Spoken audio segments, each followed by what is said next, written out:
بسم اللہ الرحمن الرحیم، الحمد للہ وحدہ والصلاة والسلام علی من لا نبی بعدہ۔ آج جو ہے وہ ایک نیا موضوع چھیڑیں گے، اور انشاءاللہ آج بھی، اور یہ ہو سکتا ہے کہ 2-4 قسطوں میں مکمل ہو، تو پھر وہ ہمارا بے دل کا جو پڑھنے کا وہ سلسلہ ہے وہ اپنی جگہ رہے گا۔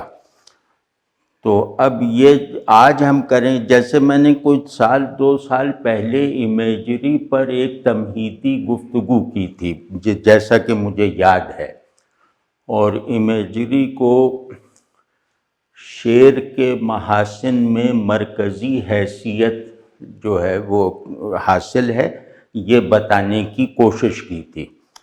اور امیجری شاعری میں یا تخلیقی فنون میں یا جمالیاتی شعور کی ایک بہت بڑی سرگرمی کے طور پر، یہ ایک سمجھیں کہ اس کو اگر تھیورائز کریں کہ امیجری مطلب تصویر بنانا، تمثال بنانا، تو اگر اس کو ہم تھیورائز کریں تو ہم اس طرح کہیں گے کہ جمالیاتی شعور جس کا وجود کسی دلیل کا محتاج نہیں ہے، اور جس کے حاصلات، جس کا کانٹینٹ یا جس کے جو اس آبجیکٹس پر اس کے اپلائی ہونے کے جو خصوصی نتائج ہیں، وہ شعور کی فضا ان کے بغیر بن نہیں سکتی۔ یعنی مجموعی شعور جو ہے ہمارا، جس میں عقل وغیرہ شامل ہیں، ان کے اندر ایک فنیشنگ ٹچ پیدا ہی نہیں ہو سکتا اگر جمالیاتی شعور ان کے کانٹینٹس پر، ان کے نظریات پر، ان کے خیالات پر، ان کے تصورات پر تصرف نہ کرے۔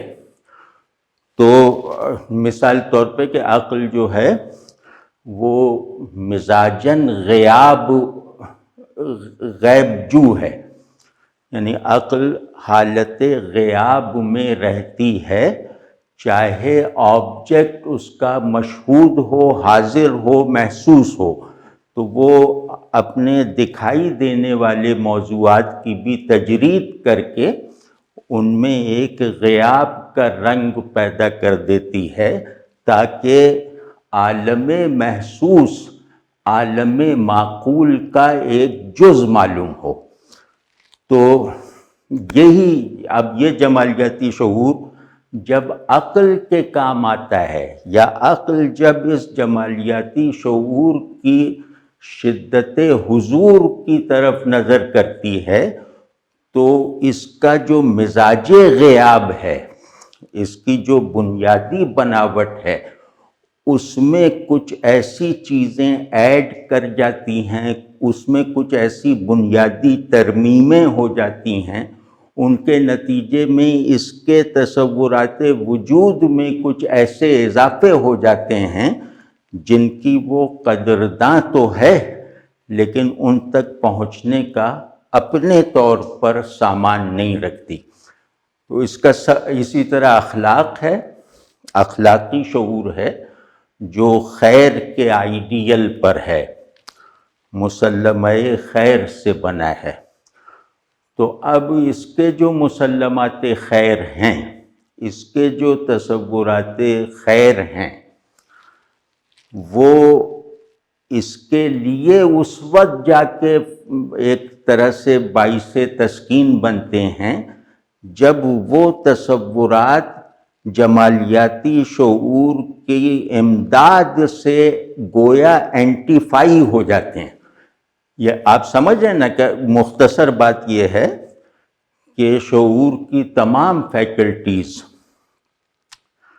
یہ جو ہیں، یہ ان کے اندر حضوری کا جوہر، ان کے اندر پریزنس کی اپریسیشن، ان کے اندر ان کے تصورات کو اینٹیفائی کر دینے والا ٹول وہ نہیں ہے، وہ جمالیاتی شعور فراہم کرتا ہے۔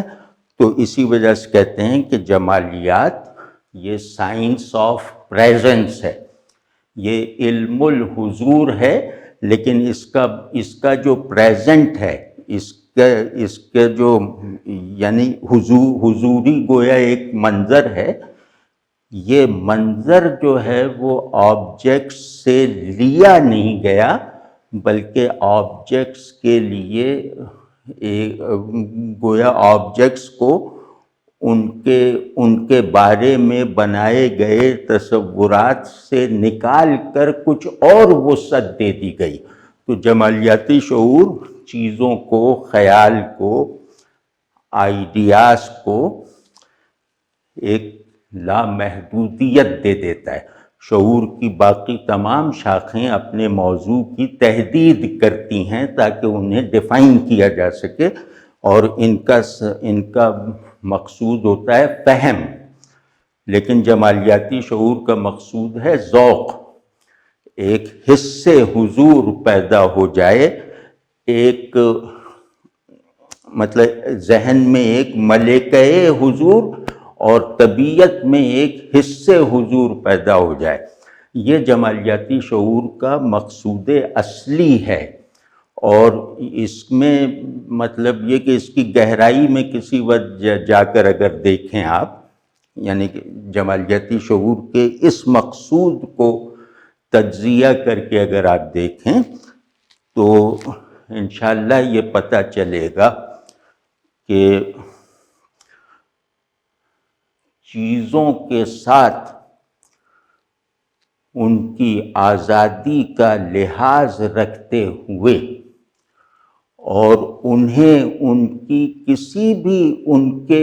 کو کسی بھی آئیڈیا کی مینیفیسٹیشن بناتے ہوئے جو کام ہوتا ہے وہ چیزوں کے کلینکل یا ریشنل علم سے ممکن نہیں ہے، اور ریشنل علم کافی نہیں ہے اگر ریشنلٹی میں ایک ویو آف بیوٹیفیکیشن نہ چلے، ایک جوہر حضور نہ پیدا ہو۔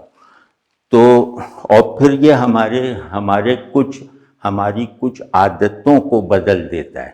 ہماری عادتیں ہیں چیزوں کو ایک پوزیشن لے کر دیکھنے کی، کہ ہم فلسفی ہیں تو چیزوں کو عقل کی پوزیشن سے دیکھ رہے ہیں، ہم مصلح ہیں، مبلغ ہیں تو چیزوں کو اخلاقی پوزیشن سے دیکھ رہے ہیں، ہم جو ہیں وہ مذہبی آدمی ہیں تو چیزوں کو ان کے قانونی در و بست کے ساتھ دیکھ رہے ہیں۔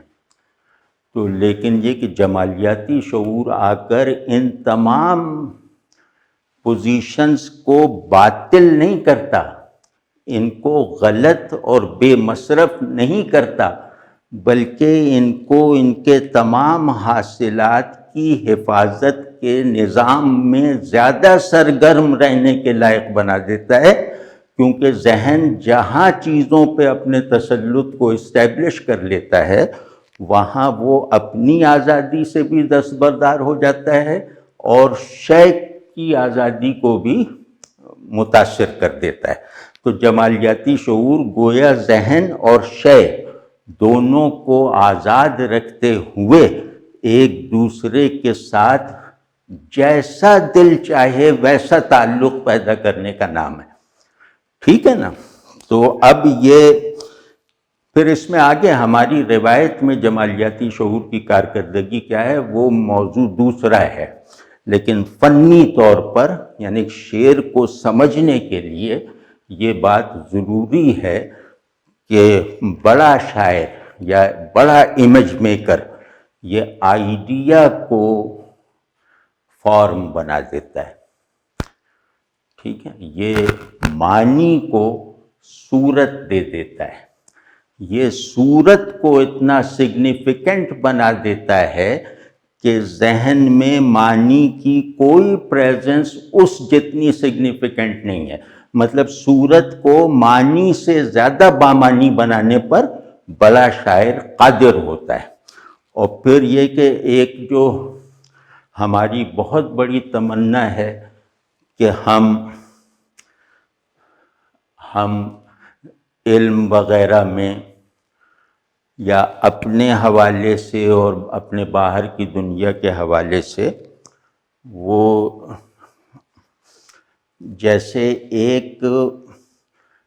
ایک غیر محدودیت پیدا کر لیں، یعنی ہم ذہن کو بھی بیانڈ ڈیفینیشن لے جانے کا تجربہ حاصل کر لیں، اور اسی طرح چیزوں کو بھی بیانڈ فارمز لے جانے کی، جیسے لے جانے والی آنکھ پیدا کر لیں، تو یہ بڑا شاعر کر دکھاتا ہے۔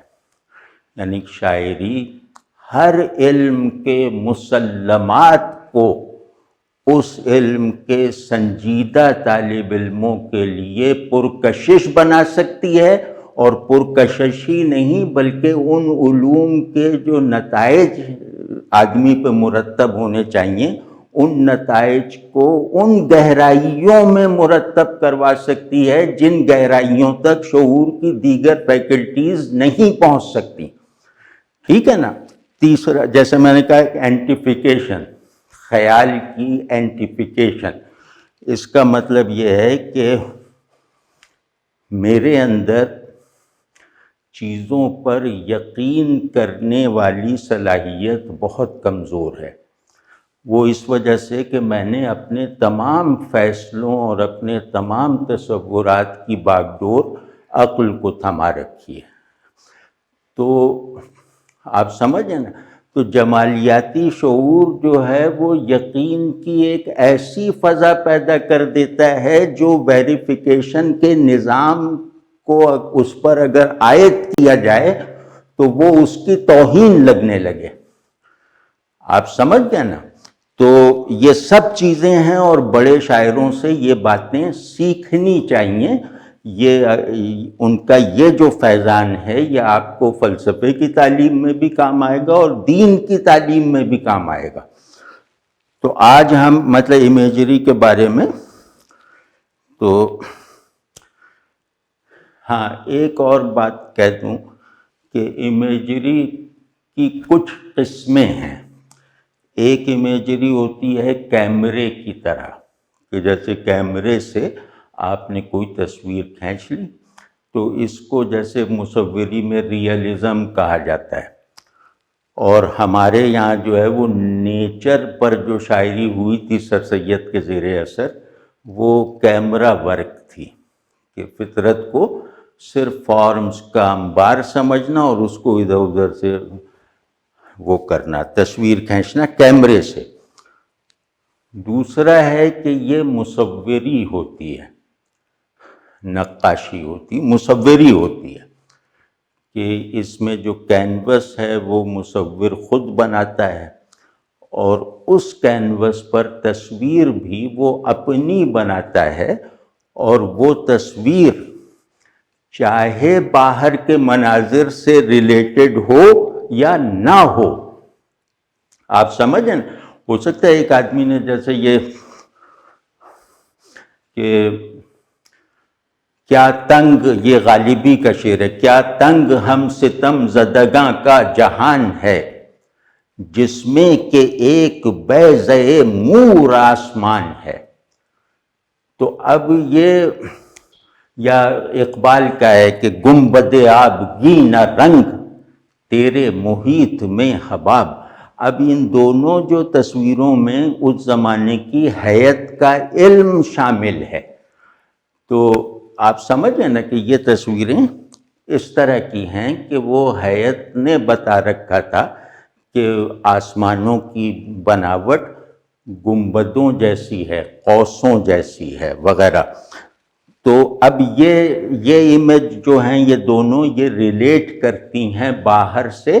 باہر سے مراد یہ ہے کہ یہ ریلیٹ بہرحال ذہن میں ان چیزوں کے بارے میں موجود پہلے کے تصورات سے ضرور ریلیٹ کرتی ہیں، اور یہ مناظر اجنبی نہیں ہوتے۔ لیکن امیج کی ایک قسم ایسی ہے کہ اس منظر کا، اس تصویر کے لیے رنگ اور کینوس وغیرہ، کیریکٹر، ماڈل کوئی بھی باہر کی دنیا سے نہ لیا گیا ہو، کوئی بھی دماغ کے البم سے نہ لیا گیا ہو۔ مطلب دماغ جو انعکاس کرتا ہے چیزوں کا اور پھر انہیں ری فارم یا ری پروسیس کرتا ہے، تو چیزوں کی فارم دماغ میں آ کر تخیل کی آمیزش سے بدل جاتی ہیں۔ تو حتیٰ کہ تخیل کی آمیزش سے بدل جانے والی وہ فارمز جن کا مصداق باہر موجود ہے وہ ان امیجز میں نہیں ہوتا، مطلب ان کا کوئی شجرہ نہیں بنایا جا سکتا۔ تو یہ امیج بہت نادر ہوتی ہے کہ وہ منظر اور اس منظر میں متحرک سب کردار، یہ سب جو ہیں یہ بالکل اجنبی ہیں، بالکل نئے ہیں، گویا دماغ کی آنکھ نے بھی انہیں پہلی مرتبہ دیکھا، ظاہر کی آنکھ نے بھی ظاہر پہلی مرتبہ دیکھا، اور چشم قلب نے بھی اس منظر سے مناسبت رکھنے والا کوئی منظر نہیں دیکھا ہوتا، ٹھیک ہے، تاکہ ہم اس کو کہہ دیں کہ بھئی یہ اس طرح ہے یا اس پر قیاس کرو۔ تو یہ والی جو امیج ہے، اچھا ایک اور، ہاں اس کو ذرا یاد رکھیے گا، اس کو ہم غالب کے حوالے سے کرنا ہے آج۔ تو ایک امیج ہے، سمجھیں کہ جو تشبیہ کی طرح ہوتی ہے، کہ ایک چیز کو دوسری ہی اسی کی طرح کی دیکھی جا سکنے والی چیز کے مماثل بنا دینا، یا اس کا قائم مقام بنا دینا، یا ان دونوں کی فارمز کو کر کے انہیں کسی سینتھیسائزڈ فارم میں بدل دینا، یعنی ان کی اپنی اپنی فارمز کی کمیوں کو دور کر دینا، لیکن فارم کا درجہ وہی رہے گا، یعنی ہاریزنٹل رہے گا، ٹھیک ہے نا، یہ تشبیہ ہے۔ تو کچھ تشبیہات جو ہوتی ہیں ان سے بھی امیج بنتی ہے، چاہے جزوی بنے لیکن بن جاتی ہے۔ اور جیسے غالب کا ایک مصرع یا شعر سناتا ہوں اس بارے میں کہ تشبیہ سے امیج کس طرح بنتی ہے، اور تشبیہ سے امیج بننے کے جتنے بھی امکانات ہیں وہ غالب نے اس ایک شعر میں کس طرح پورے کر دیا کہ حنائے پائے خزاں ہے اگر بہار ہے یہ، نہیں، حنائے پائے خزاں ہے اگر بہار ہے یہ، ہاں ہاں اچھا، حنائے پائے خزاں ہے بہار اگر ہے بھی، دوام کلفت خاطر ہے عیش دنیا کا۔ اب آپ دیکھیں کہ ایک انسان کا تاریخی شعور اور انسان کا مطلب انسان کے لیے ایک بدیہی تصور اور علم، وہ ہے نا دوام کلفت خاطر ہے عیش دنیا کا، کہ دنیا کے بارے میں ایک پرسپیکٹو یہ ہے کہ یہاں کی ہر چیز عارضی ہے اور ہر چیز جو ہے وہ نقص کی طرف جائے گی، کمال کی طرف نہیں جائے گی، اور پھر ایک چیز حاصل ہوگی تو اس کا اپوزٹ بھی ضرور ملے گا۔ تو اس طرح تو وہ کہتے ہیں کہ یہاں کے جو خوشی بھی ہے وہ دل کا روگ ہے، تو یہاں کی عارضی خوشی دل کا مستقل روگ بن جاتی ہے۔ اب یہ ایک پرسپیکٹیو اور بہت مشہور ہے، ہماری روایت میں عام ہے، ہر آدمی اس کو جانتا ہے، سمجھتا ہے اور مانتا ہے اس روایت میں رہتے ہوئے۔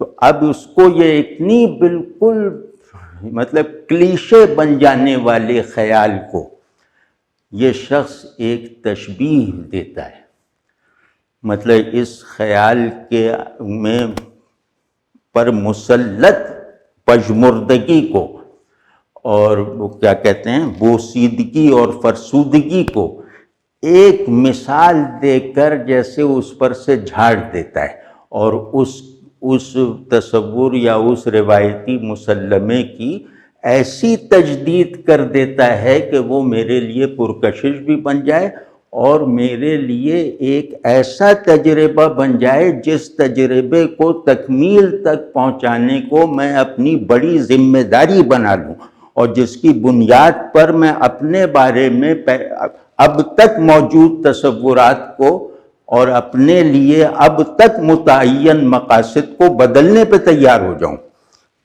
تو مطلب خود کو ری کیریکٹرائز کر لوں. وہ کیا ہے تشبیہ؟ کہ حنائے پائے خزاں ہے بہار اگر ہے بھی. بہار پر اتنی بڑی تشبیہ اور اتنی بڑی امیج مطلب کم ملے گی کہیں. اب شیکسپیئر کا بہت مشہور ہے کہ وہ بہار دیوانے کا قہقہا ہے، تو وہ بھی بہت بڑی ہے، لیکن میرے خیال میں اس نے اسے کراس کر لیا ہے. تو اب اور اس میں دیکھیں تصویر کتنی مکمل بن گئی ہے. یعنی ایسی تصویر بن گئی ہے کہ اب بہار کسی بھی آئینے کے سامنے کھڑی ہو جائے تو اسے اپنا یہی عکس نظر آئے گا جو غالب نے اس پر تھوپ دیا ہے.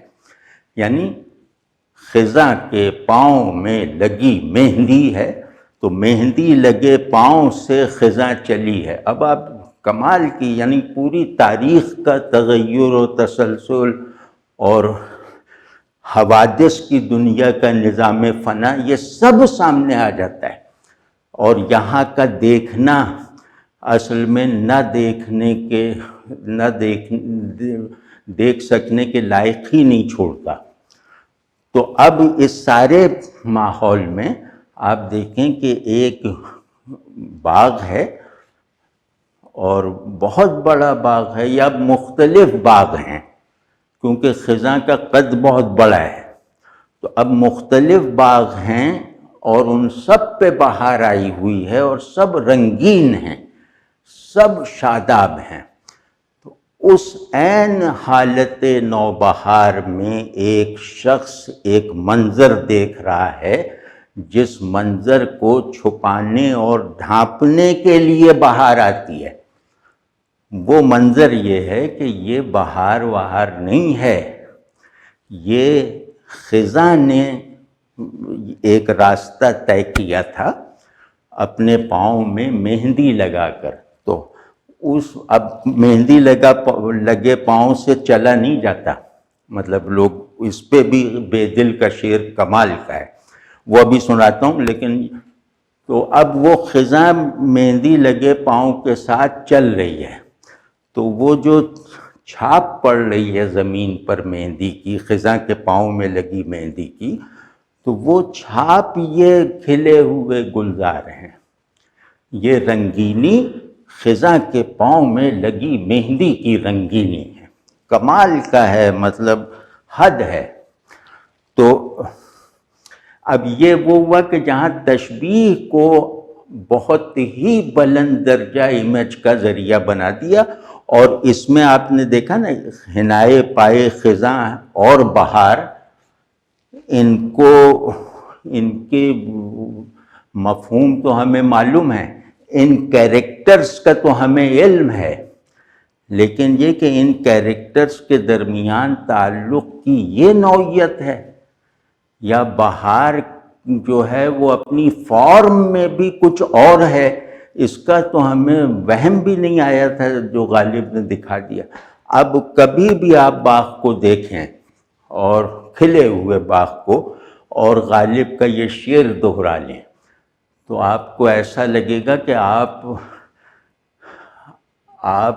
اس یہاں باہر موجود حسن سے پیچھا چھڑائے بغیر اپنے آئیڈیا آف بیوٹی کی حفاظت نہیں کر سکتے. ٹھیک ہے نا؟ اچھا، وہ مہندی پہ وہ بے دل کا شعر تھا نا، وہ بھی سنیے. ان کے پاس بادشاہ کی طرف سے ایک فرمان گیا کہ آپ کو ہم ملک الشعراء بناتے ہیں، غالباً شاہ عالم کی طرف سے. تو آپ دہلی آ جائیے عظیم آباد سے اور یہ منصب سنبھال لیجیے دربار میں. تو یہ انہوں نے اسی فرمان کی پشت پر اسی وقت ایک فی البدیہہ شعر لکھ کر بھیجا، اور وہ شعر بھی کمال کا ہے، بہت زبردست ہے کہ دنیا اگر دہند نہ جنبم ز جائے خویش، دنیا اگر دہند نہ جنبم ز جائے خویش، من بستہ ام حنائے قناعت بپائے خویش،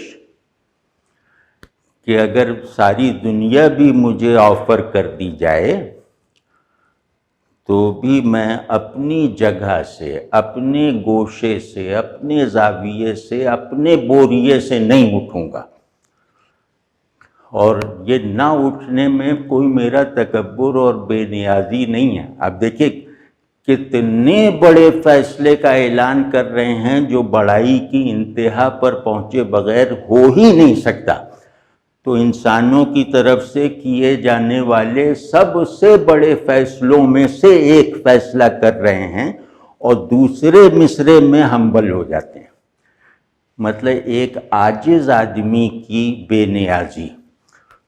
تو وہ کیا ہے، ہمبل کیسے ہوئے کہ کیونکہ میں نے اپنے پاؤں میں قناعت کی مہندی لگا رکھی ہے۔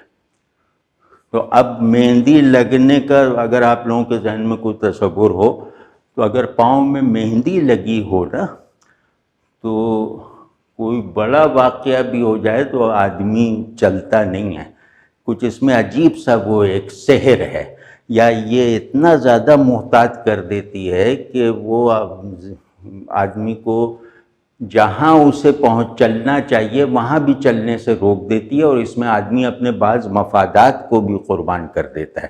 مطلب یہ مہندی لگانے والی روایت میں یہ جیسے ایک مزاج ہوتا ہے، تو وہ بھی اس میں خیر اچھا۔ تو یہ اور بعض امیجز ایسی ہوتی ہیں جو لفظوں سے تصویر نہیں بنتی ان کی، مطلب وہ جیسے کوئی منظر نہیں بنایا گیا شعر میں، لیکن اس شعر میں کچھ چیزیں ہوتی ہیں جو آپ کے باطن کو اپنا کینوس بنا لیتی ہیں، جو اس تصویر کو آپ کے لیے خاص رکھنا چاہتی ہیں۔ تو یہ بھی امیجری کی ایک قسم ہے۔ تو اور اس میں جو ہے وہ میر ہیں، وہ بہت بڑے ہیں، اور اس میں اور لوگ بھی ہیں جو بڑے بڑے امیج میں کریں، لیکن اردو شاعری میں دو آدمیوں کی امیجری، جیسے مانی و بہزاد کا نگار خانہ ہے، مانی اور بہزاد تھے نا جو بہت ہی بڑے مصور، تو ہماری شاعری کے اردو شاعری کے مانی و بہزاد غالب اور اقبال ہیں۔ تو ان دونوں کی امیجری میں بنیادی فرق ہے، لیکن یہ کہ یہ بس امیجری کا لفظ، امیجری کا کوئی بھی تصور یا امیجری کی انتہا تک پہنچنے کا کوئی بھی تصور اگر آپ کو عملاً برپا ہوتے ہوئے دیکھنا ہے تو اردو شاعری میں یہ دو شاعر ہیں۔ تیسرے شاعر ہیں لیکن ان کی امیجری میں گویا تخیل کو ریئلسٹک بنایا جاتا ہے، وہ انیس ہیں کہ وہ تخیل کو ریئلسٹک بناتے ہیں اور وہ ایک واقعے کو جیسے زیادہ پر اثر بنا دیتے ہیں، لیکن اس کی واقعاتی بناوٹ کو نہیں چھیڑتے۔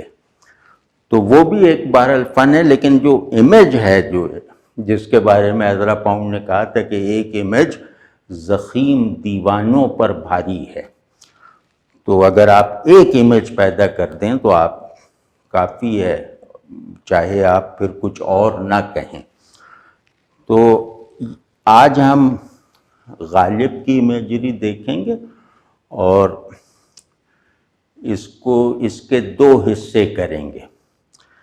غالب بنیادی طور پر امیج میکر ہیں اور بنیادی طور پر ندرت پسند ہیں، تو کیونکہ ندرت سادہ چیزوں میں بہت ہی بڑے آدمی پیدا کر سکتے ہیں، یعنی چونکائے بغیر ندرت پیدا کرنا یہ بہت بڑا کام ہے، اور یہ بہت بڑے لوگ کرتے ہیں، مطلب غالب وغیرہ کا وہ مرتبہ نہیں ہے، یہ رومی ایسے لوگ کرتے ہیں۔ تو یہ ندرت کے لیے پیچیدگی کو اپنا ٹول بناتے ہیں، یہ چیزوں میں پیچیدگیاں پیدا کرتے جاتے ہیں اور ان پیچیدگیوں کو ویژولائز کروا دیتے ہیں۔ ایک ان کا یہ ہے۔ تو یہ غالب جوانی کا غالب ہے کہ ان کی جو ابتدائی اردو غزلیں ہیں وہ اس طرح کی ہیں کہ انہیں امیج بھی گویا سمجھنے کا تقاضا کرتی ہوئی محسوس ہوتی، امیج میرے فہم کے لیے چیلنج بنتی ہے، میرے ذوق کے لیے سیٹسفائنگ نہیں بنتی۔ تو یہ ان کا ابتدائی کلام ہے جس کا بیشتر حصہ انہوں نے خود منسوخ کیا، لیکن اس میں بھی آج کل کیونکہ شعریات اب بدل گئی ہے اور شعر میں پیچیدگی ایک ہنر بن گیا ہے، تو ہمیں غالب کے منسوخ دیوان کو بھی ری وزٹ کرنے کی ضرورت ہے، اور لوگوں نے کیا بھی ہے۔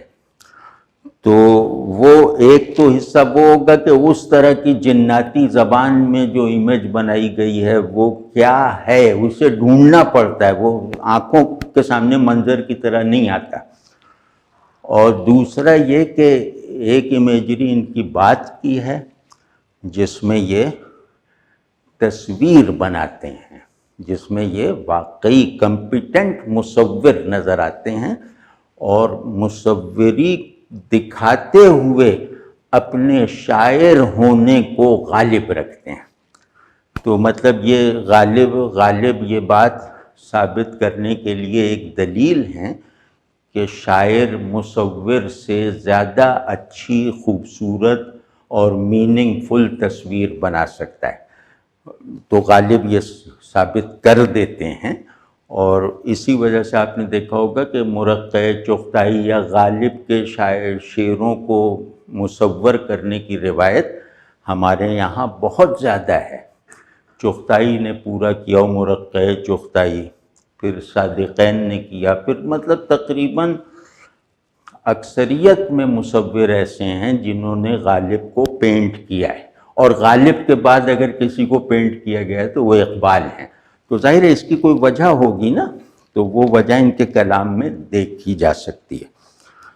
تو آج ہم ذرا آسان امیجز کو دیکھیں گے کہ جو دکھائی دینے میں واضح ہیں، سجھائی دینے میں مشکل ہیں۔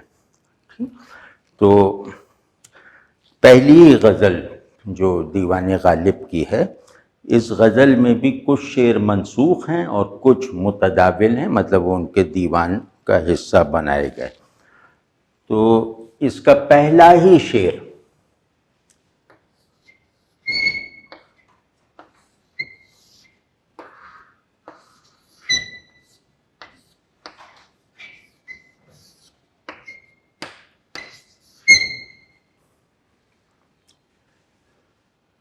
سب کو یاد ہے، یہ شعر شاید سب سے زیادہ یاد رکھے جانے والے شعروں میں ہے۔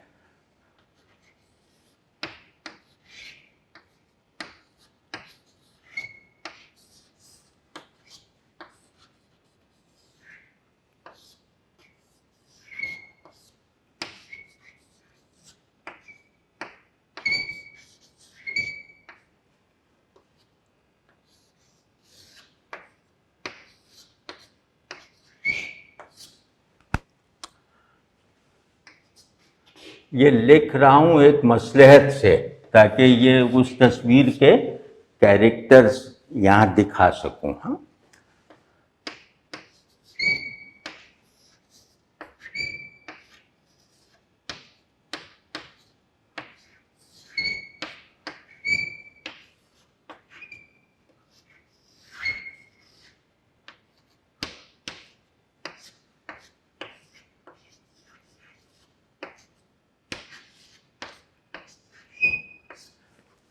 یہ شعر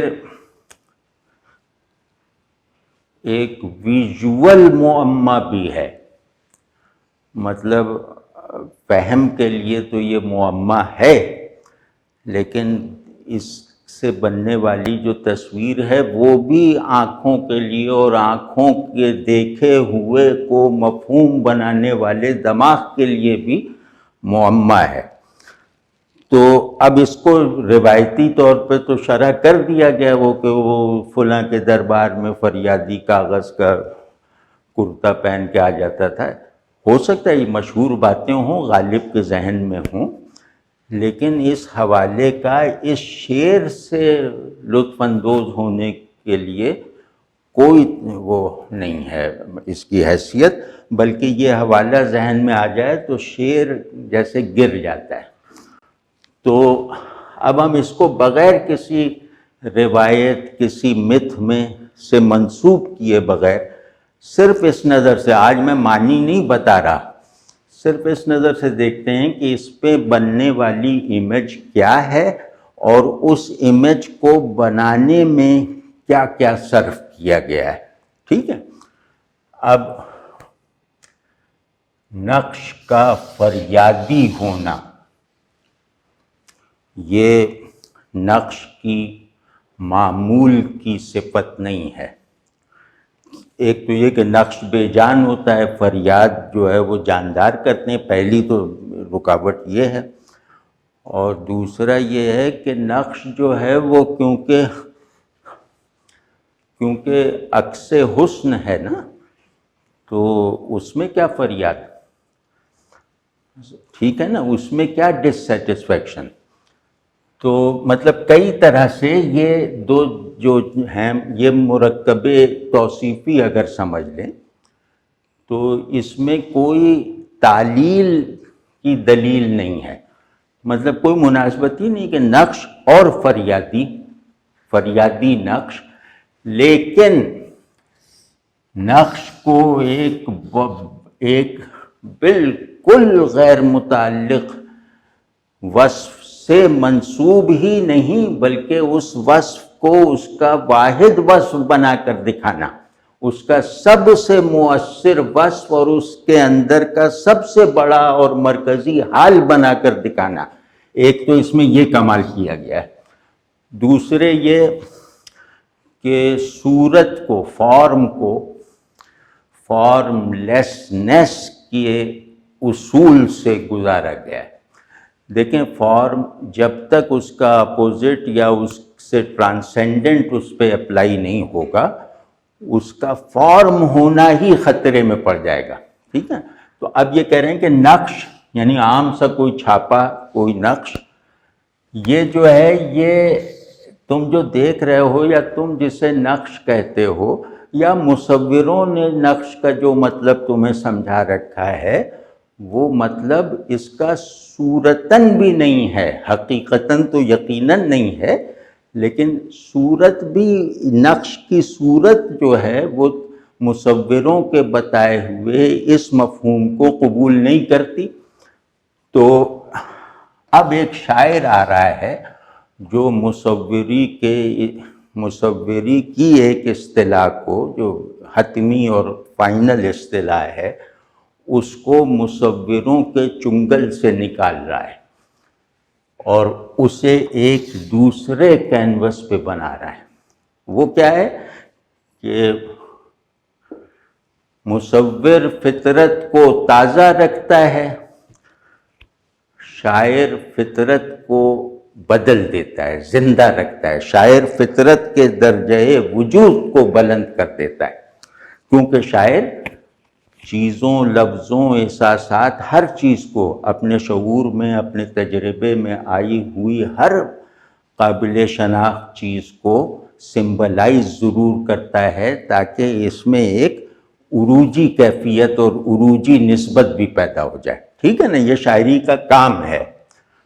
تو اب یہ نقش جو ہے یہ محض چھاپا نہیں ہے، محض کسی مصور کا تیار کیا ہوا نقش نہیں ہے۔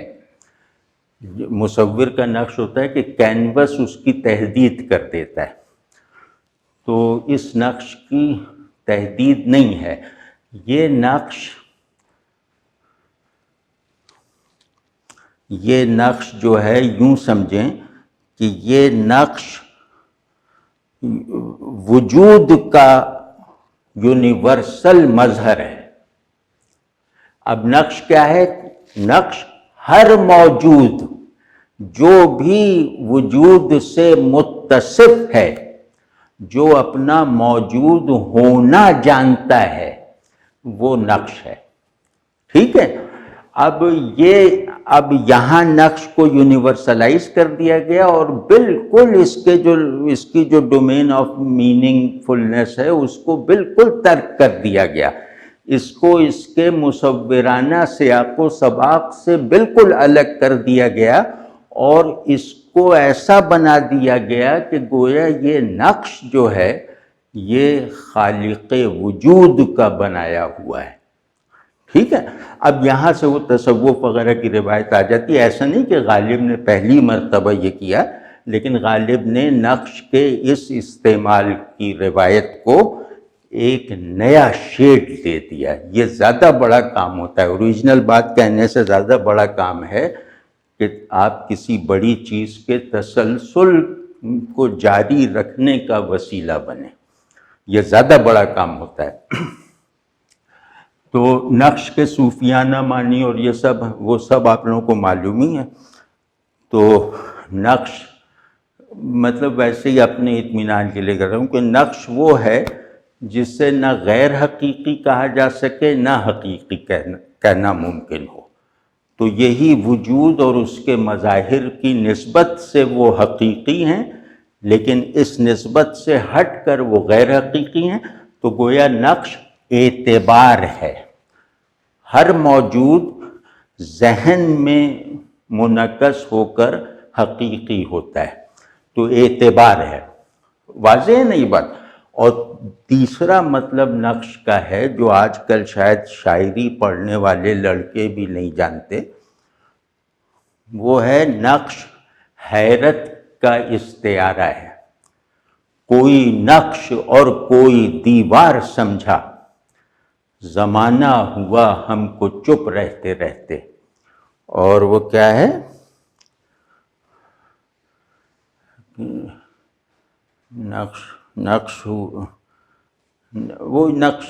نقش مطلب یہ کہ حیران آدمی کو کہا جاتا ہے کہ یہ وہ نقش دیوار بن گیا، ساکت ہو گیا، معطل ہو گیا۔ تو حیران کا استعارہ ہے نقش۔ ٹھیک ہے؟ تو دونوں طرح اب ہر پہلو سے اگر آپ اس کو دیکھیں تو اس میں ایک ایسا خلا موجود ہے، چاہے وہ کینوس پر بنا ہوا نقش ہو، چاہے وہ اظہار مظاہر وجود میں کا یونیورسل آرڈر ہو، چاہے وہ حیرانی یعنی شعور کی حیرانی جو وجود پر اثر انداز ہوتی ہے اسے حیرت کہتے ہیں۔ تو چاہے وہ ہو، ان سب میں ایک خلا ہے۔ یہ سب پرفیکٹ نہیں ہیں، یہ سب مکمل نہیں ہیں، کیونکہ ان کی تعمیر کرنے والے تمام بلڈنگ بلاکس جو ہیں وہ ناکافی ہیں، ناقابل اعتبار ہیں۔ ٹھیک ہے نا؟ تو یہ خلا جو ہے ان کا نقش کا، یہ خلا اپنے ہر معنی میں یہ خلا آواز بن کے فریادی ہے۔ اب آپ نے دیکھا کہ ایک لفظ کے مفہوم کو، جو عام مفہوم ہے، اس لفظ کے مفہوم کو ایک نیم علامتی اور نیم تصویری جہت دے دینا اور کوئی تصویر بنائے بغیر اس کی منتقلی کو تصویر کی منتقلی بنا دینا، یعنی یہ تصویر آپ کے اندر بنے گی، یہ تصویر اس مصرعے میں نہیں بنی ہوئی، لیکن یہ ممکن ہی نہیں ہے کہ اس شعر کو کوئی بھی پڑھنے والا اس شعر کو دیکھنے کے عمل سے نہ گزرے۔ ٹھیک ہے نا؟ تو اب ایک تو یہ امیج کا ایک ٹکڑا ہے کہ نقش میں جو ہے وہ نقش میں بامانی امیج بننے کی انتہا یہ ہے کہ اس کا فریادی ہونا دکھا دیا جائے، سنا دیا جائے۔ ٹھیک ہے نا؟ اور کہ شوخی تحریر، یہ میں اجزاء بتا رہا ہوں، امیج کے معنی نہیں بتا رہا. شوخی کا لفظ جہاں بھی آئے گا وہاں رنگینی اور جیسے تصویری پن موجود ہوگا. شوخی کہتے ہیں ایسا اظہار جمال جو بے پرواہی سے ہو، جس کو اپنے ناظر کی حاجت نہ ہو. بے پرواہ حسن اور اس کا اظہار، یا بے پرواہ خالق حسن اور اس کی طرف سے اظہار جمال، وہ بے نیازی کے ساتھ ہے، وہ ہر طرح کے کانٹیکس سے ماورا ہے اور ہر طرح کے سیاق و سباق میں فٹ ہو سکتا ہے. سمجھ گئے نا؟ تو شوخی اس کو کہتے ہیں. اور شوخی تحریر، اب آپ دیکھیں گے نقش قلم سے بنتا ہے، تو اس رعایت سے اس میں تحریر آ گئی. اب آپ دیکھ رہے ہیں کہ یہ شخص لفظی رعایتوں کو استعمال کرتا ہے انہیں تصویر کر دینے کے لیے، یعنی ان میں اور لطف اندوزی کی کوئی وہ فنی اور تکنیکی وجہ بننے کے لیے نہیں کرتا، بلکہ یہ تصویر کو پیچیدہ کرنے کے لیے کرتا ہے. تو تحریر کی مناسبت نقش سے ہے، اور شوخی سبب ہے، تحریر کی شوخی سبب ہے نقش کی فریاد کا. شوخ جیسے ایک محبوب ہے، وہ شوخ ہے ہماری شاعری کی روایت میں، تو اس کا مطلب ہے کہ اس کا عاشق ہمیشہ نامراد رہے گا. تو یہ پہلو شوخی سے آ گیا.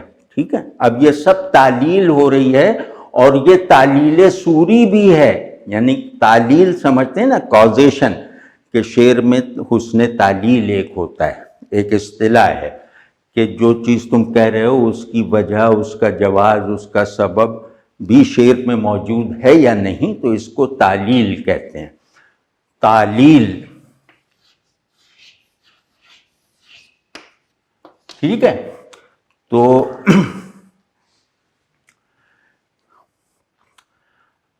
ذرا دیکھتے جائیے گا کہ اب محرر یعنی نقاش، تحریر جس کی ہے وہ، نقش جس نے بنایا ہے وہ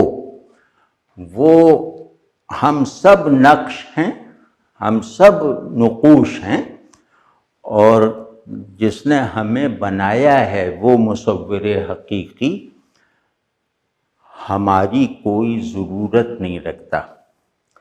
وہ ہمیں اپنی پہچان کے کروانے کے قابل نہیں سمجھتا.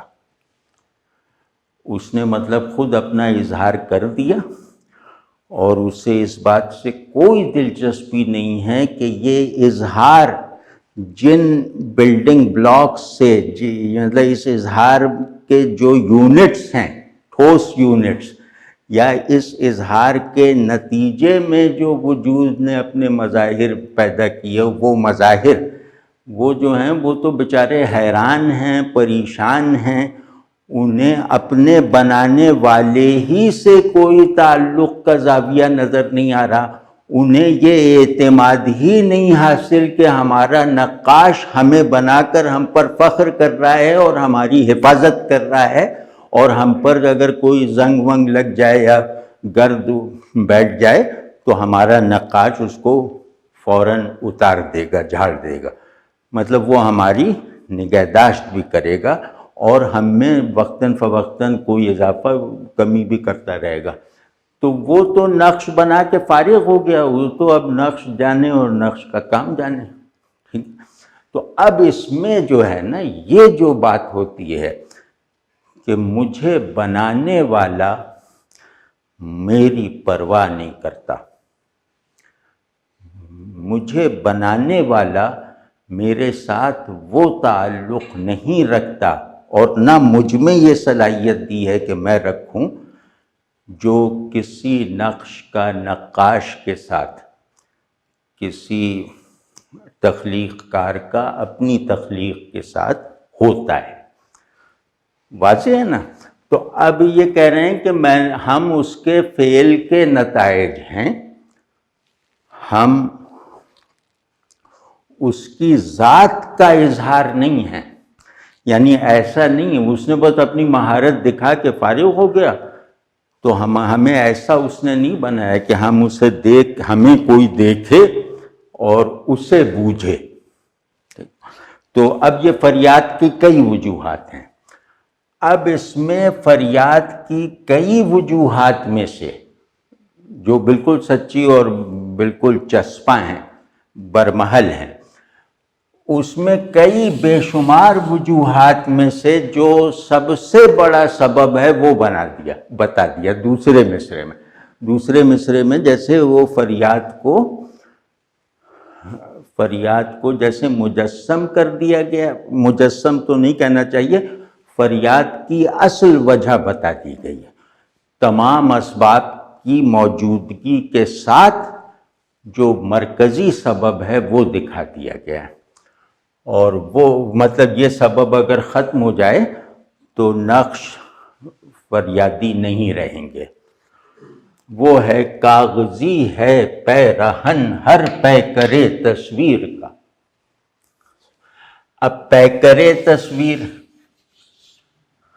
اور نقش یہ ہم معنی ہیں، مطلب اگر سطحی نظر سے دیکھا جائے یا لغت کی روح سے دیکھا جائے تو یہ ہم معنی ہیں.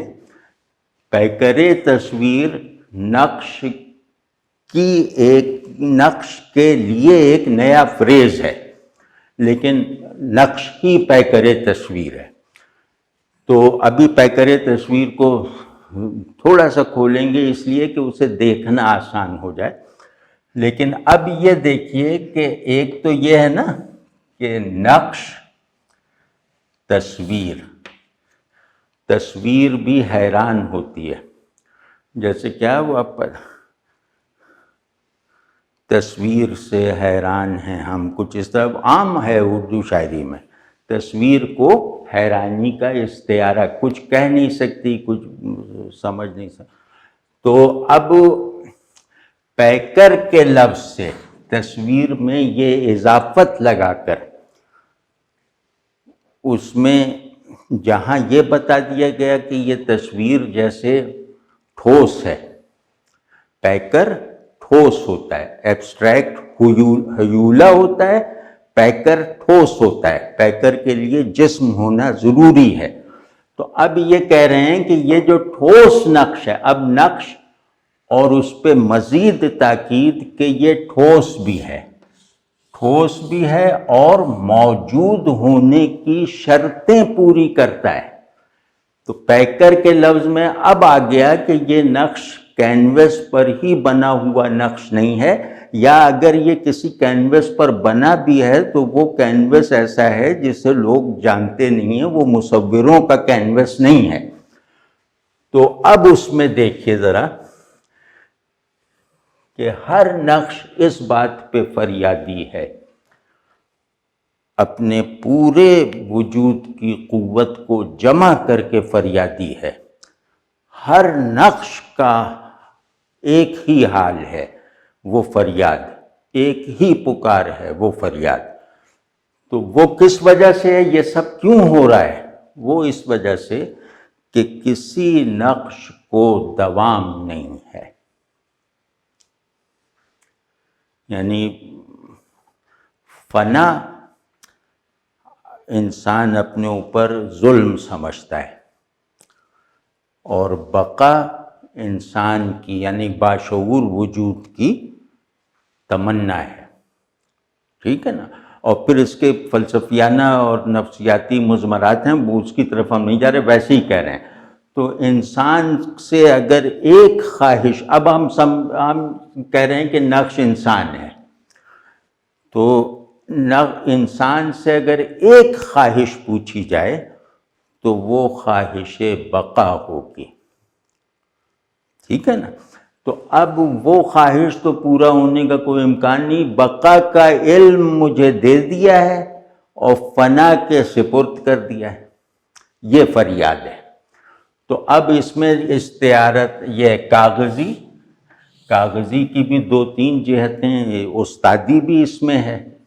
وہ یہ کہ نقش کاغذ پہ بنتا ہے، ایک تو یہ جہت ہے.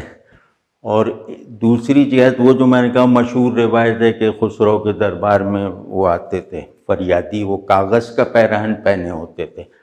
ایک وہ دلالت ہے.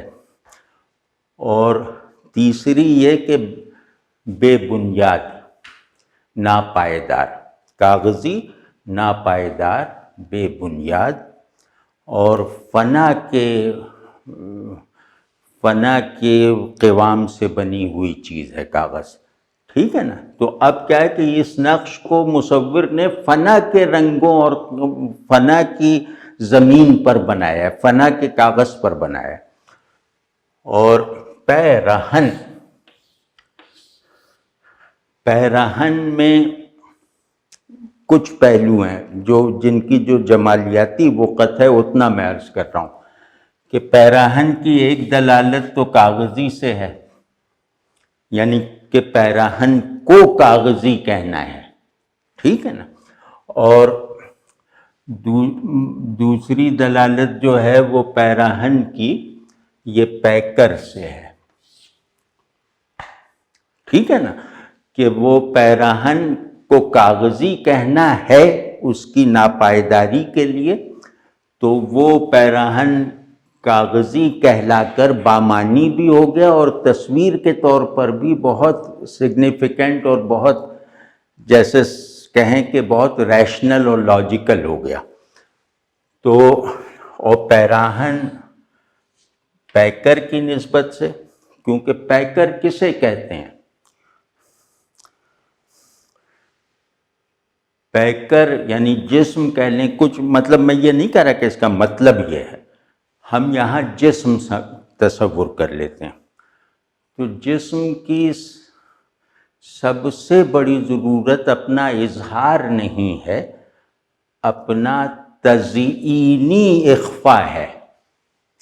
یعنی وہ کسی ایسے لباس میں ملبوس ہو کر مخفی ہو جو لباس خوبصورت ہے، پائیدار ہے، اور وہ لباس اس کی پہچان ہے.